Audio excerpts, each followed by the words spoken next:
My name is Emily, and until last year, I never considered myself the kind of person who could bear a grudge. I believed in forgiveness, in second chances, and in family above all.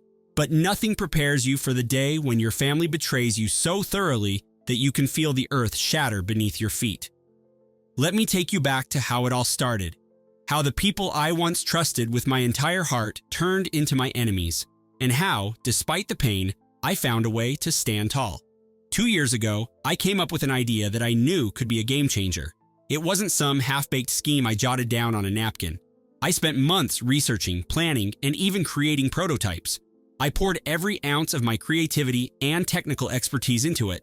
It was a smart home device, a compact AI-driven assistant that would revolutionize household management, capable of learning routines and managing energy efficiency better than anything on the market. I called it Aurora. Back then, my in-laws, Henry and Janine, were my biggest cheerleaders. They always seemed so supportive, so eager to help. My husband, Brad, was particularly close to his parents, so they were always over at our house for dinner or family meetings. Naturally, I wanted to share my excitement with them. I spoke at length about the features, my vision for the brand, even my plans for manufacturing. They listened, nodding along, their faces lit with enthusiasm. "You're brilliant, Emily," Henry said one evening after I gave a demo of Aurora's prototype. His eyes twinkled with what I mistook for genuine pride. "This is going to change everything." Little did I know, it was my life they were planning to change.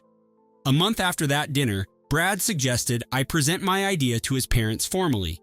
He said Henry had some business connections who might be interested in helping me get Aurora off the ground.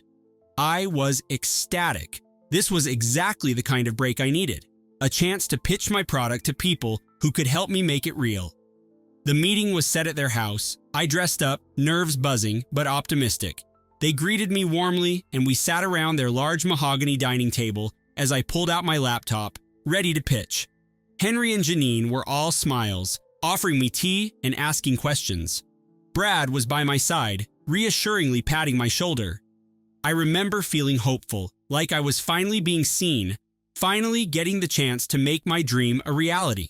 They asked me to leave a copy of my presentation so they could go over it in more detail. I did, never once suspecting the trap that was being laid for me. 2 weeks later, I found myself in a nightmare. It started innocently enough. A friend sent me a link to a tech startup announcement. "Isn't this your idea?" she asked. Confused, I clicked on the link and there it was. Aurora, or at least their version of it. A product identical to mine, launched by Henry and Janine's newly formed company, Bright Haven Technologies.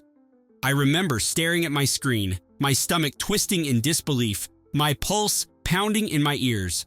My entire pitch, my designs, my branding, all of it, taken. It was as if someone had reached into my head, stolen my thoughts, and plastered them across a public page for profit. I confronted Brad immediately. He looked genuinely surprised, swearing he knew nothing about it. He said he'd call his parents to find out what was going on. I thought, naively, that this was some sort of mistake, that there had to be some misunderstanding. But when Brad came back from their house that evening, his face was a mask of resignation. "They said they thought you were just sharing ideas," he said, his voice flat. "They thought it was collaborative. They're already in talks with investors."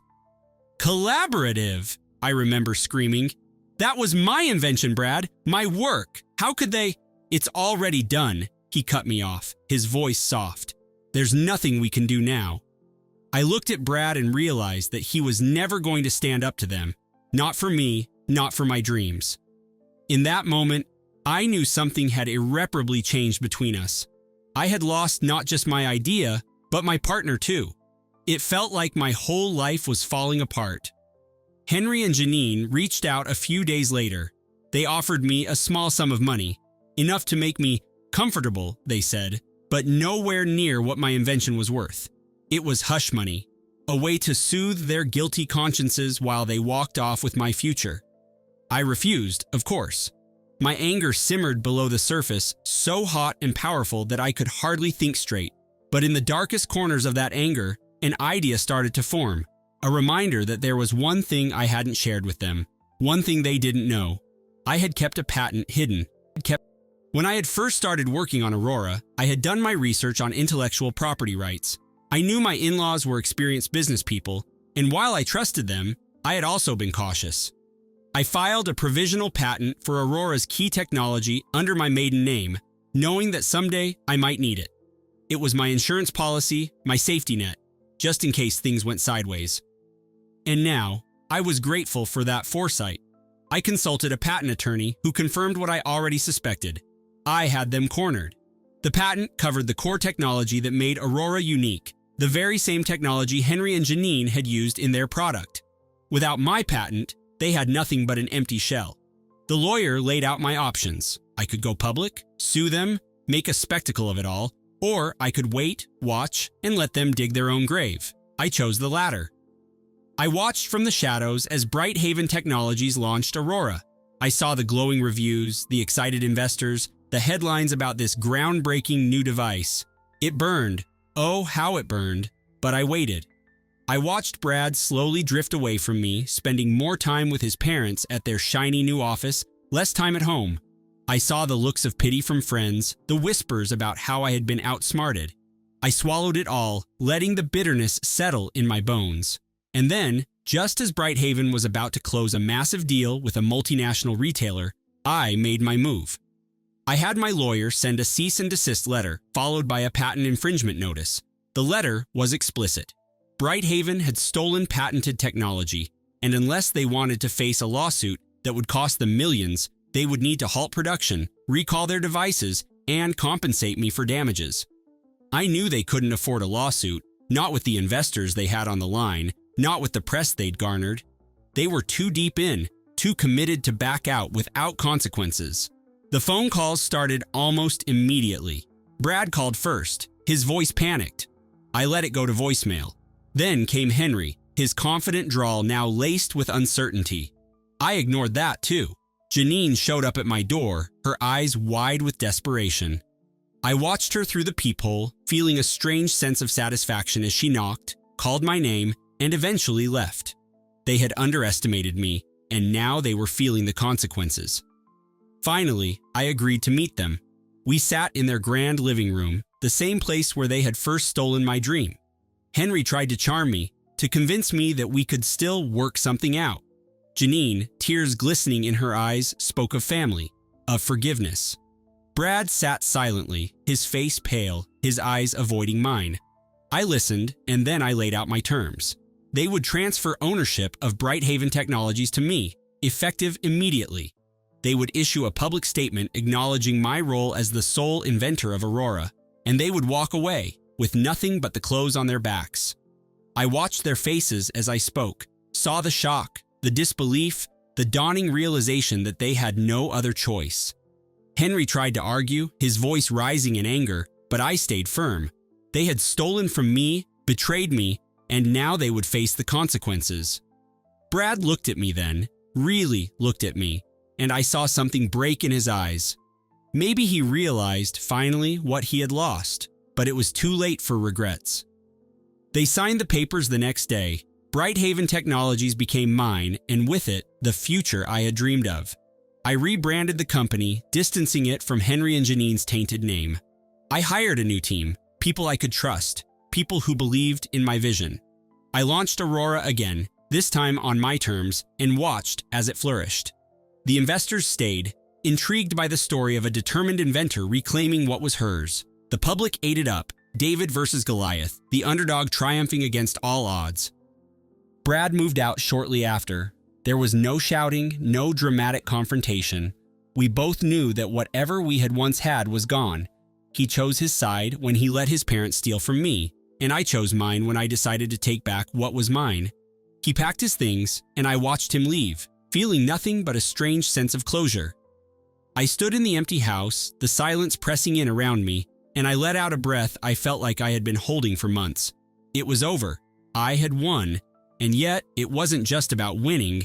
It was about knowing my worth, about standing up for myself when no one else would. My in-laws thought they could take advantage of me, that I would roll over and accept their scraps. They were wrong.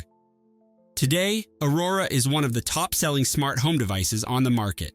I see it on shelves, in commercials, in people's homes. And I feel a swell of pride, not just because it's mine, but because I fought for it, because I refused to let anyone take it from me. People often ask me if I've forgiven Henry, Janine, or even Brad. I tell them the truth. Forgiveness isn't something I think about anymore. I've moved on. I have my company, my dream, and my future, and that's enough. The best revenge, they say, is living well. But for me, it was never about revenge. It was about justice, about reclaiming what was rightfully mine and proving once and for all that I am not someone to be underestimated. A year had passed since I took back what was rightfully mine. Aurora was flourishing, and I was finally beginning to breathe freely. But the echoes of what had happened still lingered in my mind. The betrayals, the uncertainty, the way my heart had hardened to protect itself. There was no denying that Brighthaven Technologies was mine, but there was still one part of the story left unresolved. Brad. I didn't expect to ever see Brad again. We had quietly, amicably ended things, and he had disappeared into the background of my life. But one rainy afternoon, as I sat in my new office, reviewing production numbers, there was a knock on my door. My assistant's voice came through the intercom. "Emily, there's someone here to see you. Says it's urgent." I sighed, annoyed at the interruption. "Do they have an appointment?" "No," she replied, "but it's Brad." My heart clenched, the past rushing back in an instant. I hesitated, my fingers frozen over my keyboard. What could Brad possibly want after all this time? Against my better judgment, I told her to let him in. He looked different when he stepped into my office.